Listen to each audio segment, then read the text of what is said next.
presidente, Petro, presidente, Petro, presidente, Petro, presidente. Gracias, un fuerte aplauso. Arriba, arriba, arriba las manos.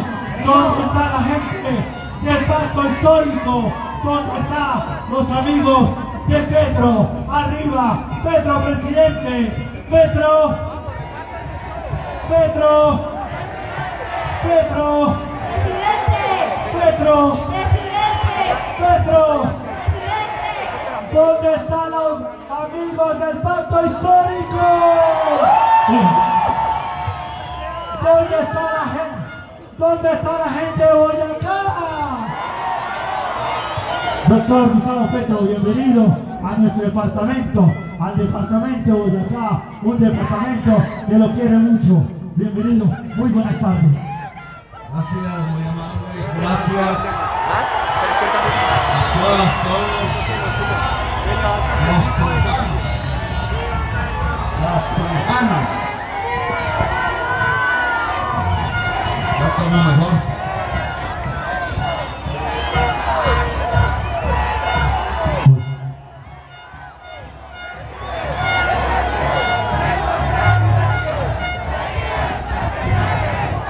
La rola no está para el sol.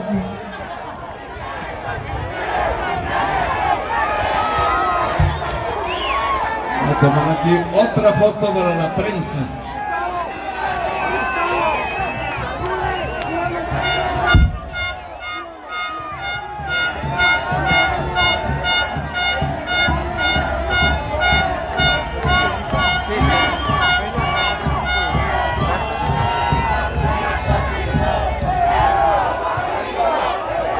Bueno,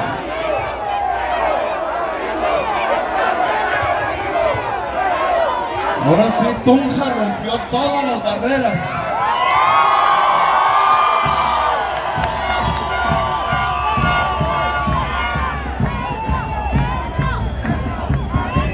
Hoy ya, después de visitar al Papa, que nos dijeron por ahí que era una mentira, como si se pudiera mentir en ese tipo de cosas, como si la nunciatura no fuese a aparecer a decir, oiga, Pedro no está diciendo la verdad.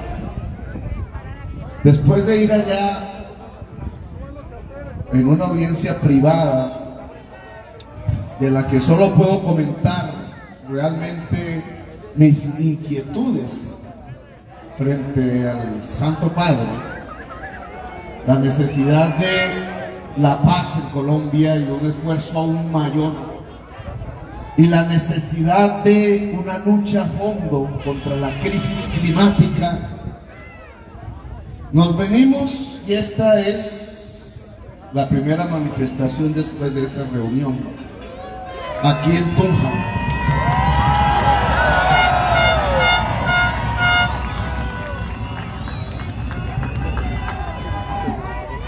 Y obviamente tenemos que hablar un poco de eso, porque ¿y cómo construir la paz en Colombia?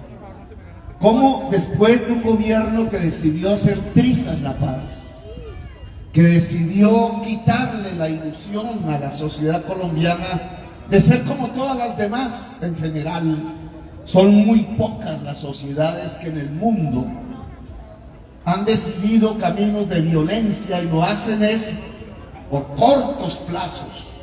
Colombia lleva en realidad 2 siglos de violencia perpetua. Prácticamente desde que construimos la República no hemos podido tener un momento de algunos años siquiera de paz. De alguna manera u otra, y quizás como un caso único en la historia de la humanidad, la sociedad colombiana no ha podido reencontrarse consigo misma de tal manera que pudiera permitirse, no digo el lujo, sino la normalidad de convivir, de vivir en paz. Y yo creo que ese tema de poder convivir en un territorio tan hermoso como el territorio colombiano es un tema que precisamente tiene que debatirse a lo largo y ancho del país, en un debate electoral como el que ya estamos viviendo. La verdad no entiendo este poco de candidatos y candidatas que han salido dedicados a pelearse entre sí. Esta mañana vi a la Cabal diciéndole mamerto a Duque y mire, mierda, entonces se fregó. Se fregó.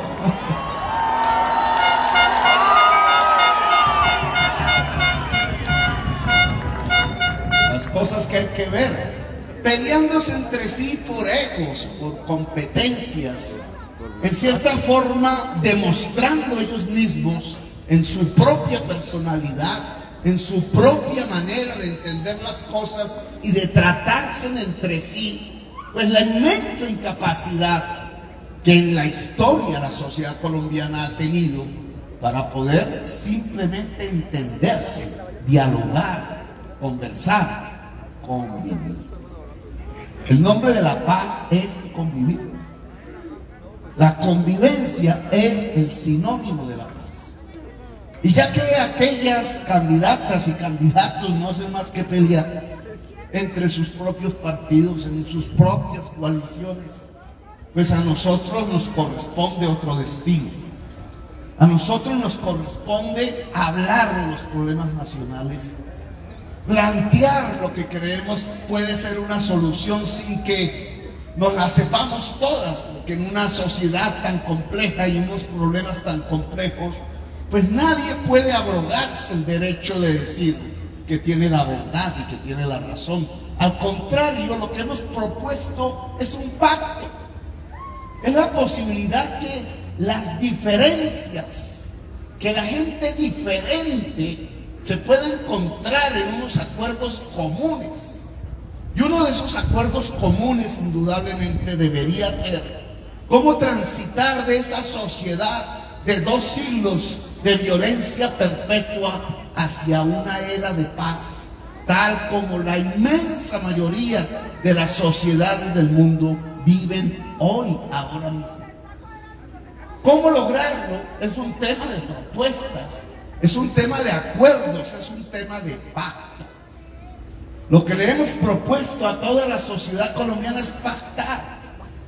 Y nos hemos encontrado al principio con los amigos, y después con los menos amigos, y después con los que creíamos eran los rivales, las rivales.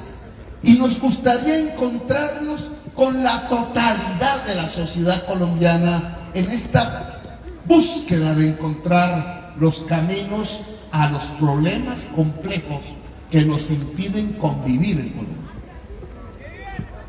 Por eso liberales se juntan en nuestras manifestaciones. No nos da pena decirlo.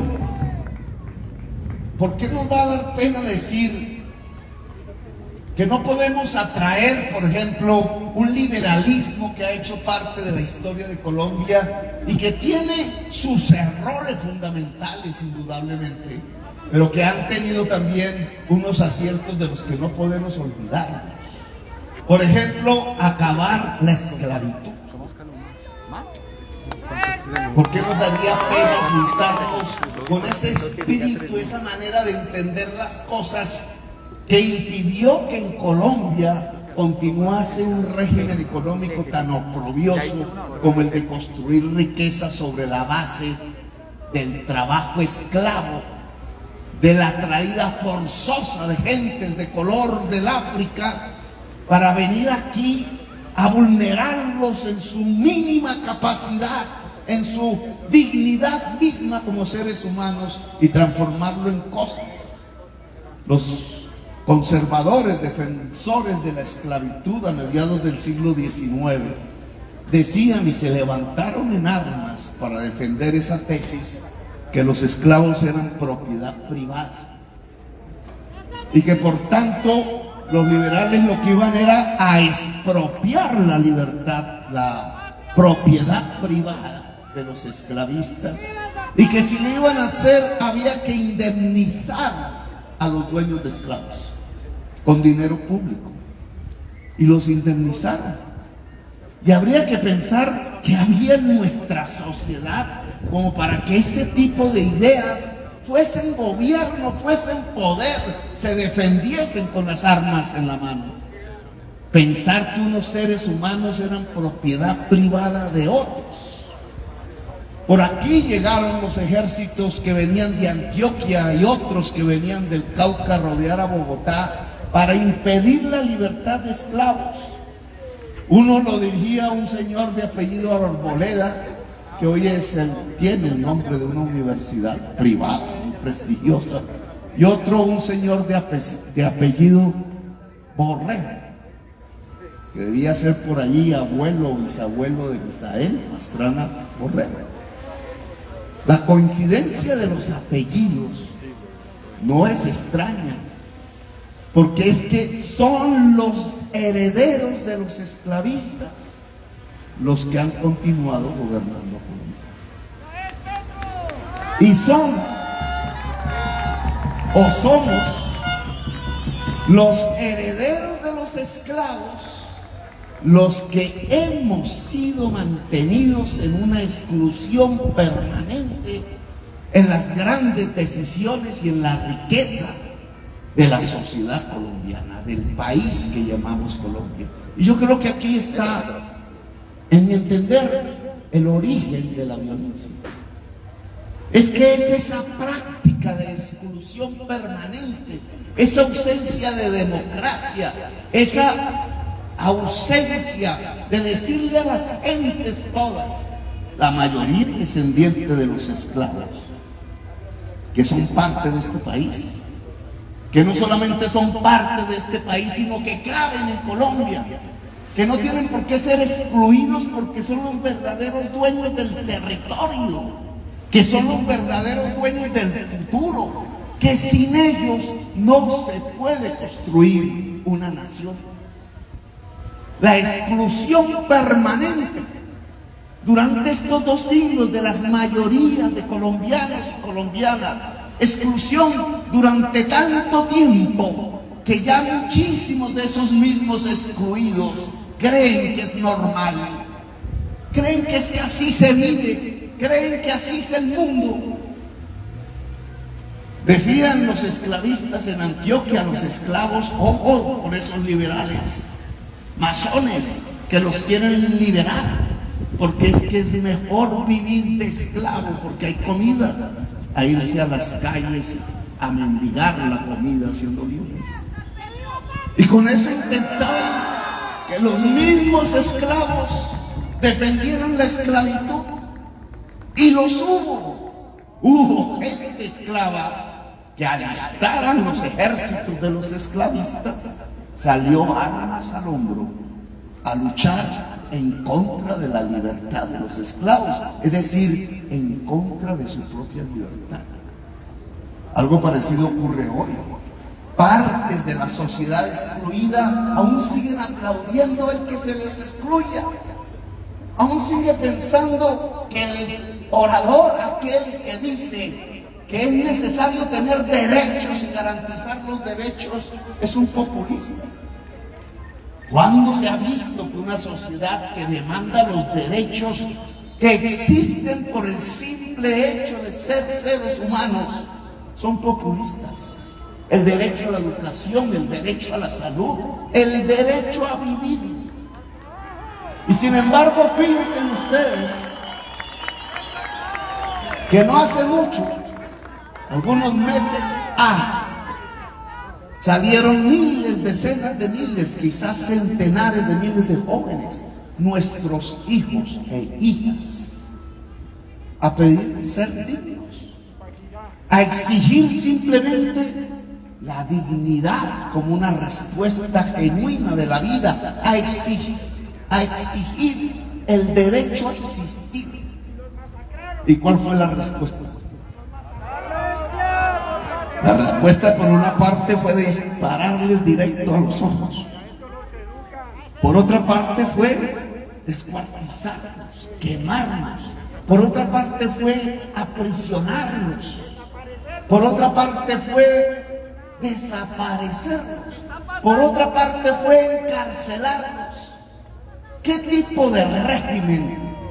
¿Qué nombre se le podría dar al régimen que persigue a su propia juventud, es decir, que trata de destruir a sus propios hijos e hijas simplemente porque exigieron el derecho a ser dignos, el derecho a vivir.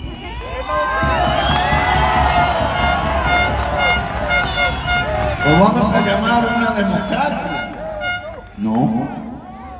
Y esos hijos nuestros, porque los hijos y las hijas de las personas de nuestra edad, pues son los hijos colectivos de la sociedad, esos hijos que fueron perseguidos, asesinados, mutilados en sus ojos, violadas en algunos casos por un gobierno que ni siquiera se sentó a dialogar con los hijos colectivos de la patria colombiana. Esos hijos eran los herederos de los esclavos. Miren allá en Cali, miren los muertos, decenas de jóvenes, miren el color de su piel. ¿De qué color eran? Negros. ¿Y quiénes lo mataban? ¿Quiénes salían a las calles con fusiles a dispararle a la gente desarmada? Blancos. Es decir, en cierta forma, en un momento rápido de la existencia histórica de Colombia, vimos una realidad: que los herederos de los esclavistas gobiernan y que los herederos de los esclavos seguimos siendo perseguidos. Y eso es lo que hay que cambiar. ¿Por qué? Porque ahí está la base de la violencia. Porque precisamente en eso consiste destruir las formas de la convivencia nacional. Es que no se puede convivir así. Es que no puede construirse una convivencia sobre la base de que las mayorías de una sociedad sean excluidas. Es que la idea de construir una nación, que es lo que nos proponemos, tiene como principio básico el acuerdo de todos y de todas, la posibilidad de inclusión, lo contrario de lo que hacían los esclavistas. La posibilidad de construir una nación solo se establece a partir del principio de la democracia, es decir, de que la sociedad toda sea dueña de su país. Y aquí, en cierta forma, la manera como nosotros proponemos construir la paz de Colombia no es exactamente, aunque hay que acordarlo, no es exactamente un acuerdo entre gente armada. No es una cúpula de gente vestida de verde oliva y otra de verde oliva sentados escribiendo en unos papeles cómo no matarse entre sí. Importante puede ser, hay que cumplir los acuerdos, pero la verdadera paz de Colombia no se hace entre los armados, se hace entre los y las desarmadas, se hace entre la sociedad colombiana. La verdadera paz de Colombia es un pacto histórico. La verdadera paz de Colombia la hacen ustedes, señoras, señores, trabajadores, trabajadoras, jóvenes, gobernantes, policías y no policías. La verdadera paz de Colombia la hace la sociedad colombiana. Convocar a esa paz, convocar a esa era de la paz, es la función de este debate electoral. Por eso no nos interesa si Duque es mamerte o no. Por eso no nos interesa si la Cabal tiene la razón o no. Deberían tomarse un tinto y darse un abracito y alistar las maletas, porque los que vamos a gobernar somos nosotros.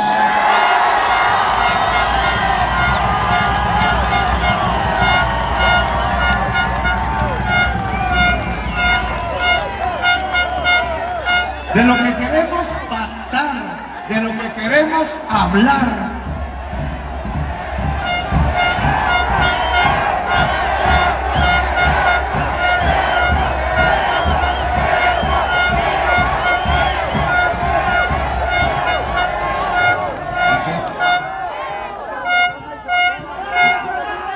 de lo que queremos hablar es de cómo Y la paz de Colombia, si la van a hacer realmente los miembros, las integrantes de la sociedad en toda su diversidad, tiene que tener unos puntos de consenso, unos objetivos a los cuales lograr, unos objetivos comunes de la sociedad colombiana. Aquí no estamos dividiendo a la sociedad colombiana, como dicen por ahí. Aquí estamos intentando unirla. Por eso hablamos del pacto, porque es la posibilidad de cementar los intersticios que nos han separado. ¿De qué queremos pactar? ¿Cuáles son las cosas que nos parecen esenciales? Pues no tienen que ver con cómo abudinearse los dineros del país. No tiene que ver. No tiene que ver con cómo se confunde una política de seguridad con fusilar 6.402 jóvenes. No tiene que ver con cómo construir una economía pensando que hay que echarle todo el agua del territorio a unos pozos para sacar los cunchos del petróleo. Yo creo que por ahí estamos absolutamente equivocados, que ese camino, y hoy salía una estadística allí, lo acabo de leer antes de venir, subió el precio de los alimentos en el último año 20%. Duque elevó el salario mínimo 10% y el precio de los alimentos subió 20%. Es decir, ¿cómo entonces se le puede decir a la FAO que estaba equivocada? La FAO, que es la principal institución multilateral mundial que cuida la alimentación de la humanidad en todo el planeta, nos puso entre los 20 países a punto de tener una hambruna. Y ya lo hemos visto en las estadísticas nacionales. Una ciudad como Barranquilla, 70% de la población barranquillera no come 3 veces al día. Eso significa hambre. El resultado final de este sistema de exclusiones, de destruir la economía productiva, de destruir el campo, de destruir la industria, de amar el petróleo y el carbón y la cocaína. Ese sistema económico trajo aquí un último resultado. Somos uno de los 20 países del mundo a punto de tener una hambruna. La mayoría de esos países en el desierto, allá junto al Sahara, allá en Siria, en medio de guerras. Nosotros rodeados de agua, nosotros llenos de tierra fértil, nosotros con millones de personas que saben cultivar los campos, nosotros con este sol, hijos del sol, decían los indígenas de Sogamoso, nosotros con esa abundancia natural y al borde de una hambruna. ¿Eso es por culpa de quién? ¿Cómo? ¿Qué es lo que podríamos evaluar como sociedad toda alrededor de una situación como la que ya estamos viviendo? Es decir, al lado de la posibilidad de sembrar comida, nos estamos muriendo de hambre. Esa es la incapacidad de un gobierno. Esa es la incapacidad de una élite política que por andar de soberbia en soberbia, que por andar acumulando lo poco que queda de riqueza, que por andar excluyendo a la sociedad colombiana, nos condujo a ser uno de los 20 países de la hambruna. Por ese camino no hay sino violencia. Por ese camino no quedan sino las calles por donde temerosas, sobre todo las mujeres, pero también los hombres, tienen que salir sin saber qué les puede esperar en la esquina.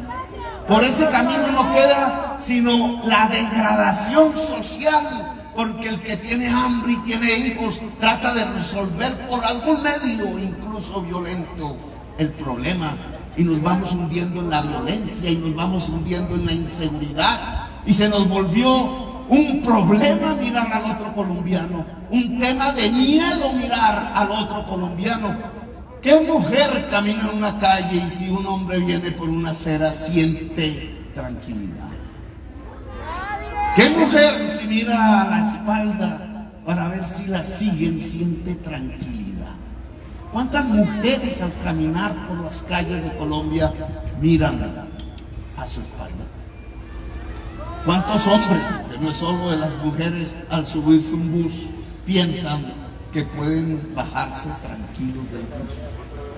Pues las consecuencias de esos miedos que se van generalizando, las consecuencias de esa inseguridad de la que habla la prensa todos los días, la causa mejor de la inseguridad en Colombia es el hambre.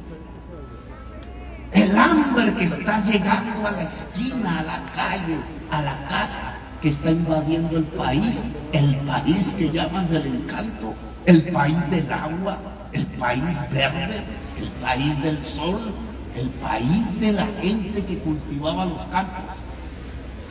Pues definitivamente por ese camino no vamos a construir una era de paz. Por ese camino no tenemos un futuro. Por ese camino, si lo pensamos a 5 años hacia adelante, ¿qué nos espera? Nuestra destrucción mutua, la incapacidad generalizada para cambiar. Pues toca es cambiar. Lo que toca es cambiar. ¿Quién le tiene miedo al cambio? A mí me daría miedo es a no cambiar. Hay muchas, en las encuestas nos aparecen muchas madres de Colombia que ven a sus hijos, a sus hijas jóvenes levantar las banderas del pacto, levantar las banderas de Petro, levantar las banderas del cambio. Una juventud ya decidida a transformar el país. Ahí aparecen las encuestas todas, desde las revistas Semana hasta a las casi no sé qué, Yanjas, etc.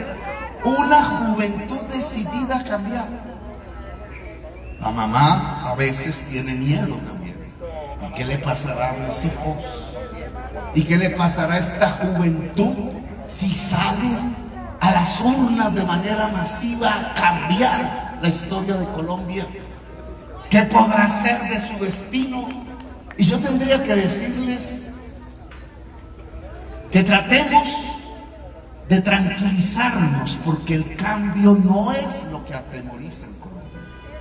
Lo que atemoriza en Colombia es no cambiar. Lo que peor podría sucederle a la juventud de hoy es que este país siga igual, porque los llevaría como hace unos meses a las movilizaciones, los llevaría a que un Estado no puede comprenderlos, los llevaría a que un gobierno decide asesinarlos. En el gobierno de Petro jamás un arma pública se levantará contra un joven o una joven.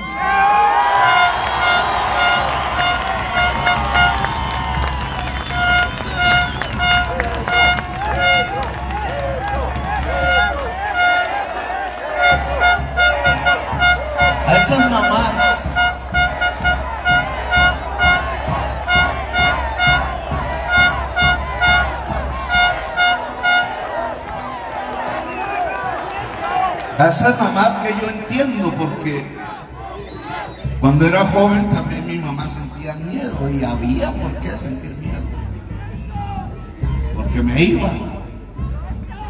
iba a intentar cambiar el mundo en unas circunstancias que eran dificilísimas y que me llevaron a la tortura y a la clandestinidad. ¿Cómo no iba a tener miedo mi mamá? Y aún así se mantuvo firme, se mantiene firme. A esas mamás de esta juventud progresista que hoy nos acompaña, yo les mando un mensaje. Haremos todo el esfuerzo de un cambio tranquilo, pacífico, alegre, que haga vivir la juventud de Colombia. Buscaremos todo el esfuerzo de concertar hasta quien no se cree. Ayer creo que Uribe decía: ay, Petro, me toca meterme a su grupo para que no diga para, no me digan para.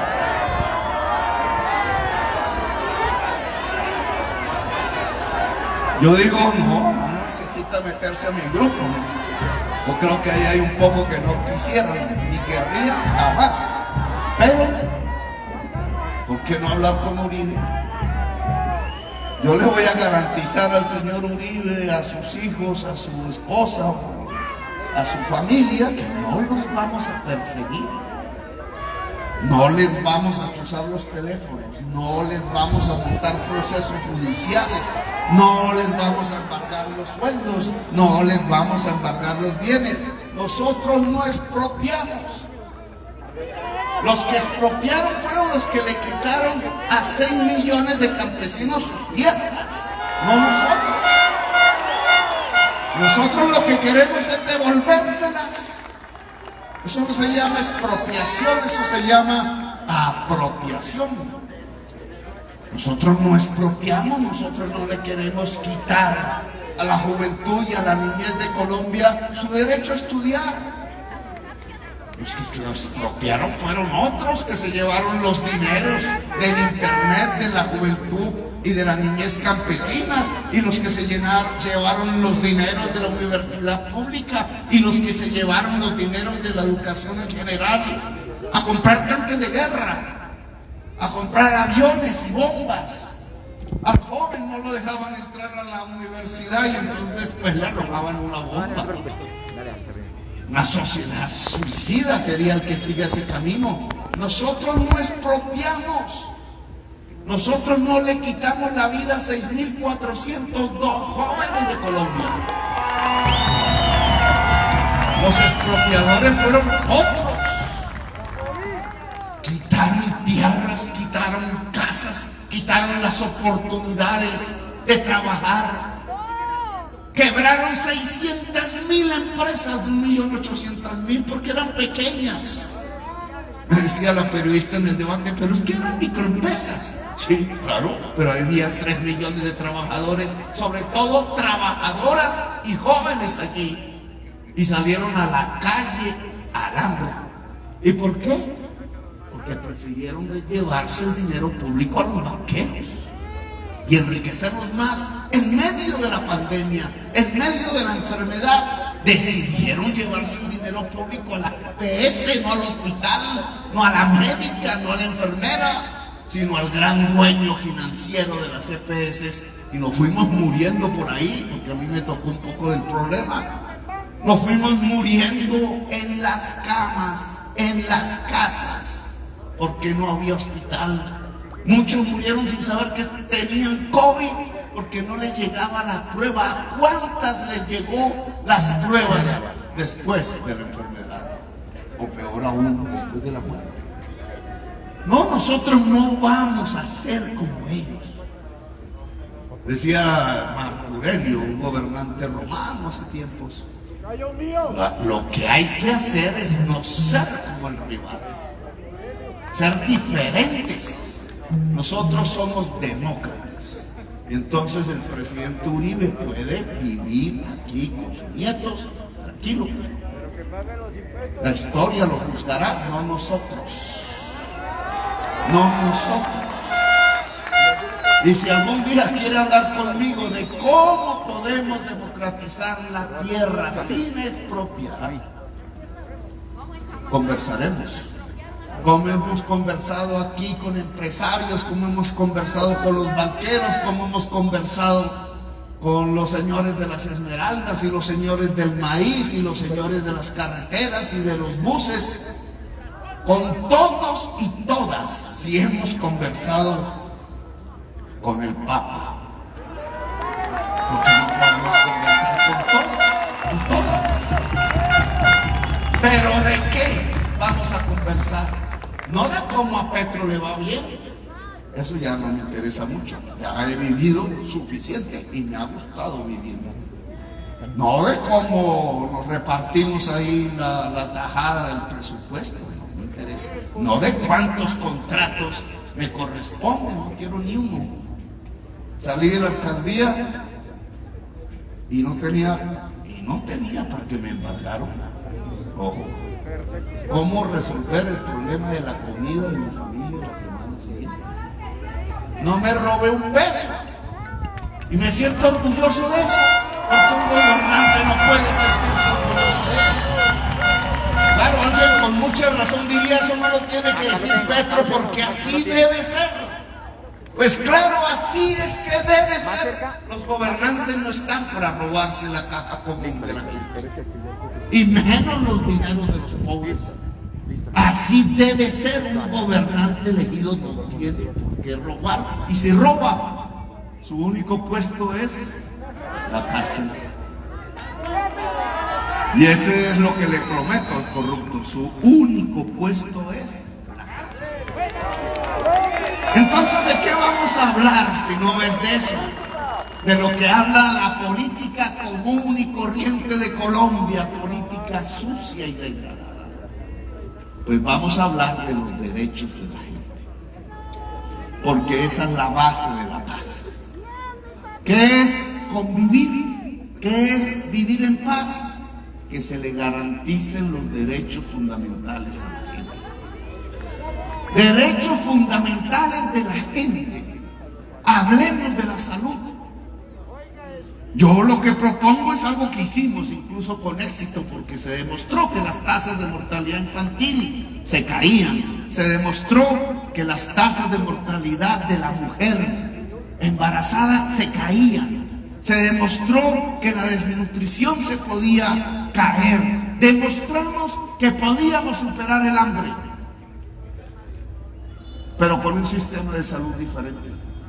Un sistema de salud en donde el médico y la médica fueran a la casa de la gente. No que la gente ya enferme, quizás sin poder revertir la enfermedad, fuese al hospital.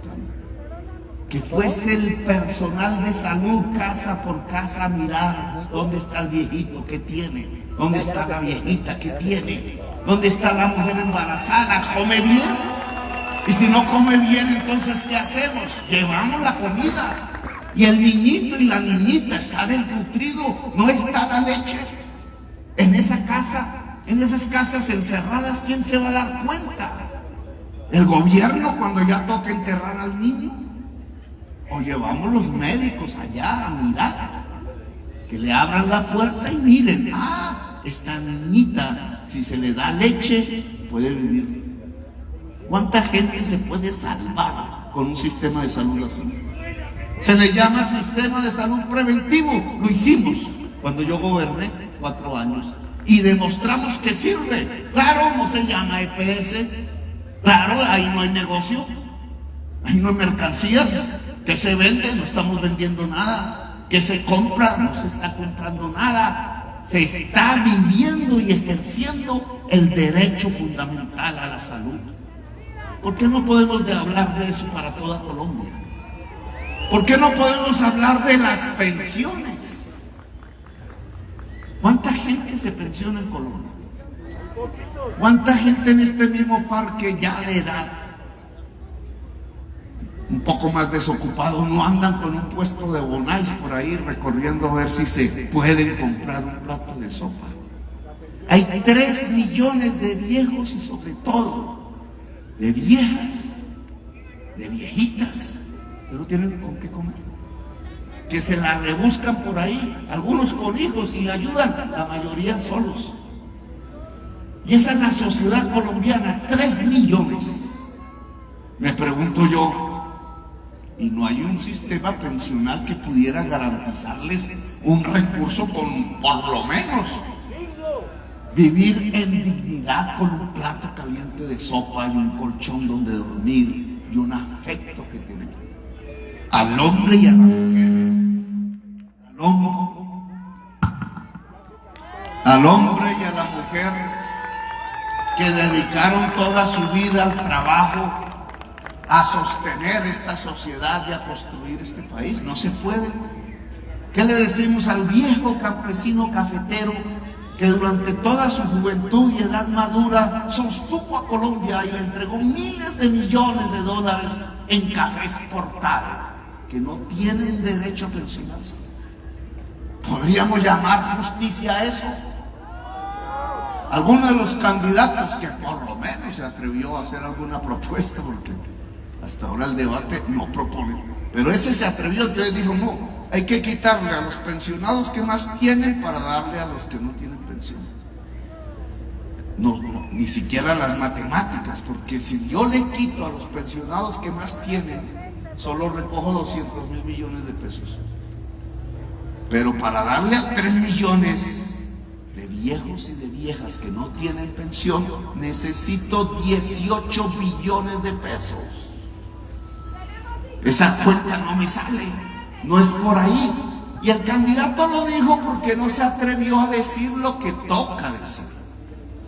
Es que para tener 18 billones de pesos al año, con lo cual entregarle medio salario mínimo a un señor o a una señora de la tercera edad sin pensión de hoy, para hacer eso hay que decirle a los banqueros que no recojan la plata de las cotizaciones, sino que esa va a un fondo público. Pero eso sí no se atreven a decir porque son los amigos del banquero. No son los amigos de la viejita y el viejito que se podrían beneficiar. Y entonces nosotros tenemos que llegar a una decisión, que es un pacto. Incluso personalmente se los propuse. Hermanos, Colombia va a ser mejor y los negocios serán mejores y seguro que habrán más ricos y los ricos serán más ricos si los 3 millones de ancianos y ancianas de Colombia que hoy se mueren de hambre pueden tener un plato caliente de sopa, un colchón y un afecto y una media pensión siquiera. Reformar el sistema pensional en función del viejo y de la vieja, no del banquero. Que si lo quieren en términos teóricos de esos, para darse uno de intelectual, y oye, ese señor sí que sabe, salir del neoliberalismo. Un sistema pensional en función del viejo y de la vieja, 3 millones, y no del banquero, que también está viejo, pero no tiene problemas de pensión. Esa es la justicia social. Y podríamos hablar de otros derechos. Cuando yo hablo aquí en Boyacá siempre me refiero a la agricultura, tierra de minifundio en general. Todo lo hemos visto ahora, reciente con el problema de la papa, los ciclos de precios que arruinan de vez en vez al productor directo, los TLCs que están trayendo el maíz, 6 millones de toneladas de maíz. Nosotros estamos produciendo 1 millón apenas. Y el maíz es el que va a la comida del ser humano. Es un cereal, tiene nutrientes. El maíz es el que va al concentrado de la vaca, al concentrado del pollo, del marrano, carne, comida. Ahí sale la leche, ahí salen los huevos, ahí sale la carne. El maíz es básico y el maíz es de aquí. ¿Y cómo es que estamos importando 6 millones de toneladas de maíz? ¿Cómo es que estamos? Y Boyacá no podría producir también maíz. Y toda esa Magdalena Medio, que cuando uno va de noche parece la boca del lobo, porque no hay una sola lucecita de una sola casa campesina por allí. Todos los campesinos los sacaron a la fuerza. No podrían producir maíz. Y si pudiéramos producir maíz y más papa y más trigo y más cebada, más nutrientes, ¿acaso no estaríamos construyendo la paz? Pues Boyacá nos está demostrando un camino que podríamos andar. Un camino que no es dejar al campesino papero cultivando en su minifundio a ver cómo se defiende. Y entonces el que le compra la papa lo estafa. O entonces cuando se siembra mucha papa se arruinaron. No es un Estado que ayude al campesino de la papa, a la campesina de la papa, porque en la agricultura hay que hablar de mujeres. Hay que hablar de títulos de propiedad de la tierra para las mujeres. Hay que confiar en que la mujer campesina, las mujeres campesinas, podrían incluso ser muchísimo más poderosas en ese arte de brindarle a la sociedad colombiana su cuidado en la alimentación. Un campo femenino ¿Ustedes creen que un campo femenino estaría atravesado de ejércitos paramilitares y guerrilleros y de lo que sea? ¿Ustedes creen que un campo femenino estaría sembrado del terror y del miedo en las noches en esos caseríos donde no se sabe qué va a llegar? Un campo femenino sería un campo en paz. Pero un campo femenino no es posible si el campo no se dedica a producir la alimentación de los hijos, la alimentación de la sociedad. Que si Petro quiere renegociar el TLC con los Estados Unidos, sí, señor, sí quiero. Yo no sé si quieran ellos, pero yo sí quiero. No me da pena decirlo. Uy, es que entonces Petro tiene las ideas del siglo pasado. No, señores. Hoy las sociedades y las economías se están defendiendo porque han aprendido en medio de este virus. Hay que proteger producciones nacionales. Lo que queremos es que ese campesinado, hombre y mujer, sean copropietarios de procesos de agroindustrialización. Lo que queremos es que la papa se pueda transformar, porque entonces tiene más valor agregado y se genera más riqueza. Lo que queremos es que haya más maíz y transformarlo, pero no porque un pulpo llegue a explotar campesinos, sino porque el campesinado y los pequeños y medianos empresarios puedan ser copropietarios de la agroindustria. Lo que queremos es que ese lechero o esa lechera sea copropietario de la pasteurizadora y que ese arrocero y esa arrocera sea copropietaria del molino y que se puedan hacer procesos agroindustriales, porque ahí se teje más riqueza. La riqueza no está en los dólares. Enorme equivocación. La riqueza está en el trabajo.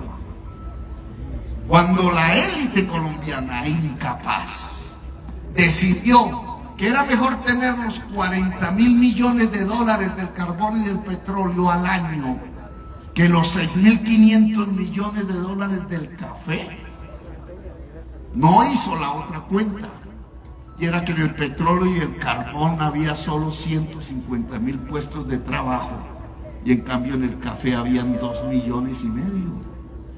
¿Y dónde está la economía? ¿En los dólares o en el trabajo? En el trabajo, porque la riqueza no está en el dinero, ilusión. La riqueza está en el trabajo. Y en esto del trabajo, decía hace unas horas Lo dice y tiene la razón.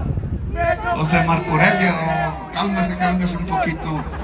Marco Aurelio era sindicalista de alcaldes de Colombia en Zipaquirá, y entonces conmigo planeábamos la nueva sociedad. Está boleteando.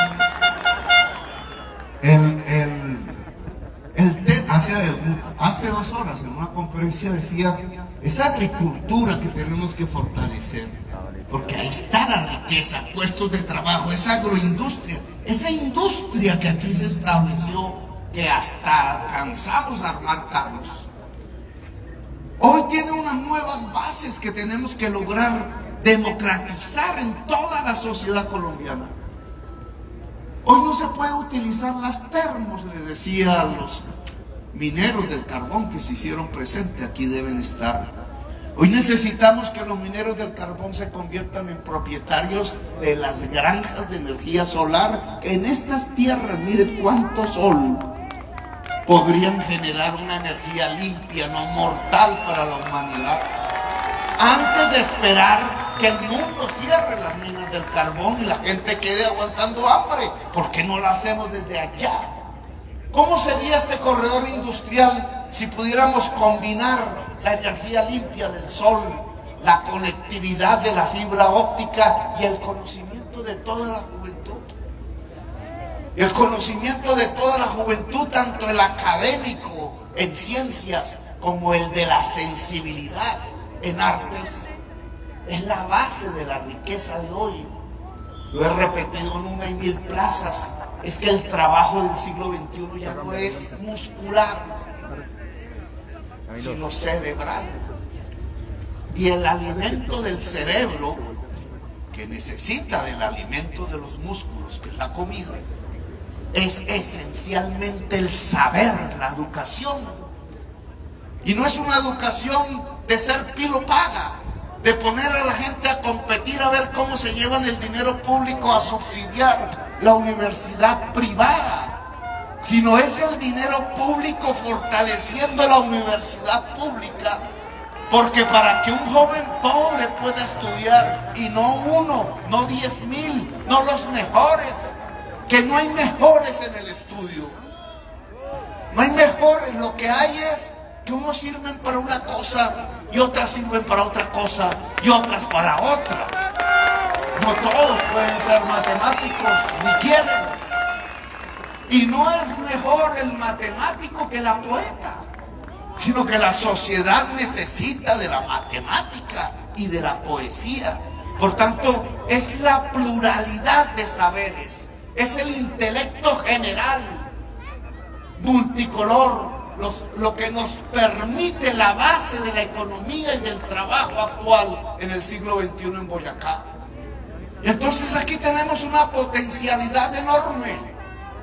Tenemos aún el agua, tenemos el sol, tenemos la gente que sabe trabajar las tierras, tenemos la experiencia de una industria y tenemos la juventud que, si pudiera estudiar libremente lo que se le dé la gana en cualquier universidad pública en este territorio, podría sentar entonces las bases de la riqueza. Las bases de la riqueza. Las bases de la riqueza, decía el filósofo Pambelé, es lo que permite acabar la pobreza. Él no estaba equivocado en su pensamiento.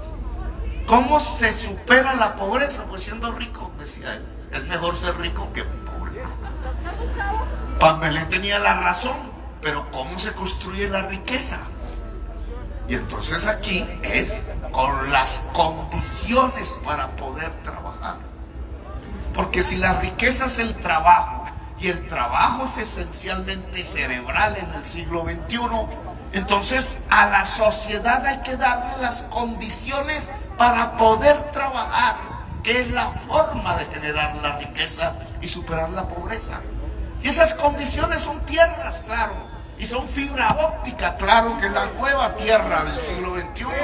Y esas condiciones son educación y arte, claro, porque son las nuevas condiciones del trabajo. Y esas condiciones son capital, la posibilidad de obtener los créditos, de que el campesinado pueda obtener créditos baratos y que el crédito no sea para las 5 famosas familias de Colombia que todo lo concentran, todo lo tienen y se apropian de la política y del Estado y se apropian hasta de la vida misma de la gente que habita el país.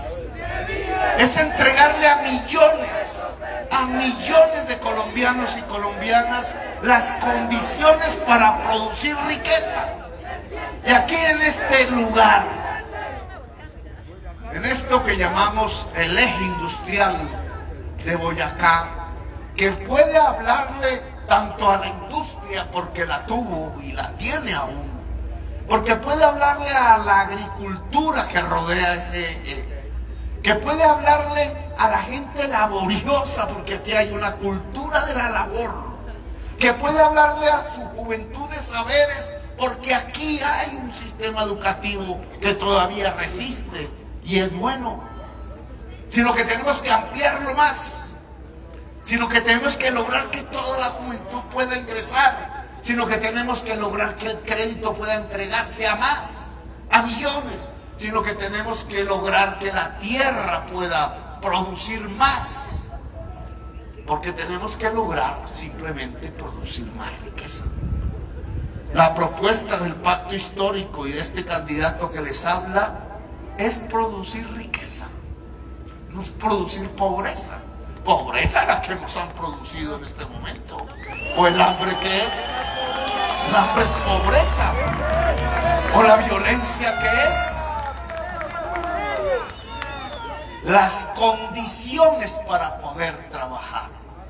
Y de estos temas por los que hemos paseado aquí en este discurso y en esta plaza, Esos son los temas de los que queremos dialogar, de los que queremos hablar, de lo que me parece a mí que si concertamos, que si pactamos, que si realizamos, entonces son las bases más sólidas para construir una era de paz en Colombia.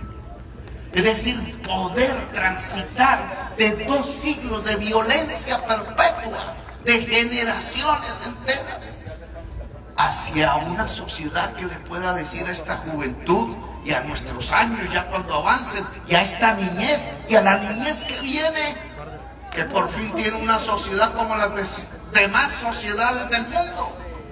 Una sociedad donde se pueda convivir. Una sociedad donde se pueda existir. Una sociedad donde se pueda vivir. ¿A quién no le gustaría vivir en Colombia? Si Colombia natural es la potencia de la vida, lo único que necesitamos es que la sociedad humana que habita en Colombia, la potencia natural, también sea una potencia de la vida. Lo que quiere Petro y lo que quiere el pacto histórico es hacer de Colombia la potencia mundial de la vida. Y podemos hacerlo. No es retórica, es una realidad. En ninguna parte se puede encontrar la vida tan constante, tan sonante, tan sensible, tan estudiable, tan existible como Colombia. Colombia, potencia mundial de la vida. La consigna del cambio en Colombia. ¡Que viva Tunja humana! ¡Que viva la Boyacá humana! ¡Que viva Colombia, potencia mundial de la vida! Me llamo Gustavo Petro y quiero ser su presidente.